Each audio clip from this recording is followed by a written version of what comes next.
പരിശുദ്ധി പൂത്ത KMCC central committee തെരഞ്ഞെടുപ്പിന്റെ ഭാഗമായി നിരവധി വോട്ടർമാരെ നാട്ടിലെത്തിക്കുകയാണ്. അതിന്റെ ഭാഗമായി ഇന്ന് സ്പൈസ് ജെറ്റ് വിമാനത്തിൽ Jeddah KMCC central committee chart ചെയ്ത വോട്ട് വിമാനത്തിൽ വന്ന വോട്ടർമാരാണ് ഈ കരിപ്പൂർ വിമാനത്താവളത്തിന്റെ ഉള്ളിൽ നിന്ന് പുറത്തേക്ക് ഇറങ്ങി വന്നുകൊണ്ടിരിക്കുന്നത്.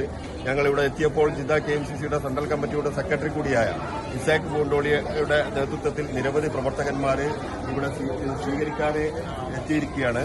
എന്തായാലും വരും ദിവസങ്ങളിൽ തെരഞ്ഞെടുപ്പിന്റെ കർമ്മരംഗത്ത് തെരഞ്ഞെടുപ്പിന്റെ പടക്കളത്തിൽ പ്രവാസികളുടെ വിഷയങ്ങൾ ഉയർത്തിപ്പിടിച്ചുകൊണ്ട് സംസാരിക്കാൻ KMCCയുടെ 100 കണക്കിന് വരുന്ന പ്രവർത്തകന്മാർ വരും ദിവസങ്ങളിൽ ഉണ്ടാവും. ജിദ്ദ KMCCയുടെ രണ്ടാമത്തെ വോട്ട് വിമാനമാണ് ഇന്ന് കരിപ്പൂർ വിമാനത്താവളത്തിൽ ഇറങ്ങിയിരിക്കുന്നത്. വരും ദിവസങ്ങളിൽ നിരവധി ആളുകൾ വരും ദിവസങ്ങളിൽ വോട്ട് ചെയ്യാനായി വേണ്ടി മാത്രം